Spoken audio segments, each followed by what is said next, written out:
लुटेरों का एक बदसूरत और बेरहम कैप्टन जिसने वेस्टरोस के खिलाफ जंग की शुरुआत कर दी थी और स्टेपस्टोन्स के इलाके पे कब्जा कर लिया था, उसे क्रैब फीडर कहा जाता था क्योंकि वो अपने कैदियों से बहुत बेरहमी से पेश आता था और उन्हें समुद्री केकड़ों को खिला देता था जो कि बहुत दर्दनाक मौत देते थे। वेलेरियंस उसके खिलाफ कई महीनों से जंग लड़ रहे थे और उनके पास विशाल ड्रैगन भी थे जिनसे उन्होंने लुटेरों को रोक रखा था, लेकिन उसने समंदर किनारे गुफाओं में अपना ठिकाना बना रखा था। इसीलिए जब ड्रैगन हमला करते थे तो वो गुफाओं में छिप जाते थे, इसीलिए ड्रैगन्स भी उनका कुछ नहीं बिगाड़ पा रहे थे। और वलेरियंस जो महीनों से उसके खिलाफ जंग लड़ रहे थे, उनके सैनिक टूट चुके थे और हौसला हार चुके थे क्योंकि वो बड़ी मात्रा में मारे जा रहे थे। क्रैब फीडर को रोकने का कोई तरीका नहीं बचा था और तभी एक दिन प्रिंस डेमन टारगेरियन अपने विशाल ड्रैगन के साथ वहां आता है। वो देखता है कि उनके सैनिक निराशा से घिरे हुए थे और उनके सेनापति आपस में ही लड़ रहे थे। तो प्रिंस डेमन सैनिकों को हौसला देता है और हमले का एक प्लान तैयार करता है।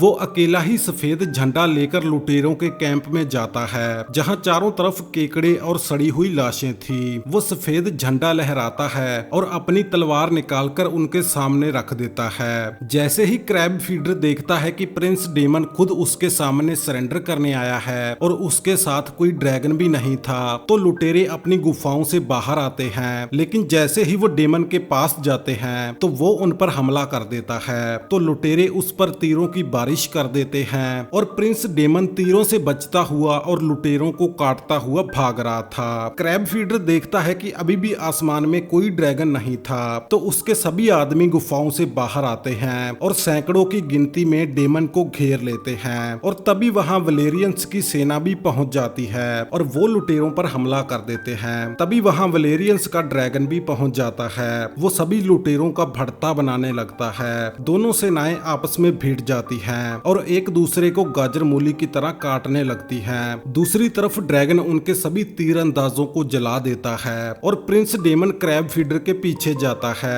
वलेरियंस की सेना में जोश आ चुका था और वो लुटेरों की चटनी बना रहे थे। दोनों तरफ सैकड़े सैनिक मारे जा रहे थे। लॉर्ड कॉर्लिस वलेरियन और उसकी फौज ने यमराज का रूप ले लिया था और उनके ड्रैगन लुटेरों को जलाकर राख कर रहे थे। जंग के मैदान में घमासान जंग चल रही थी और तभी प्रिंस डेमन क्रैब फीडर की लाश के साथ बाहर आता है और उसे केकड़ों के खाने के लिए छोड़ देता है। इस तरह प्रिंस डेमन टारगेरियन ने अपनी बहादुरी और चालाकी से क्रैब फीडर का खात्मा कर दिया था।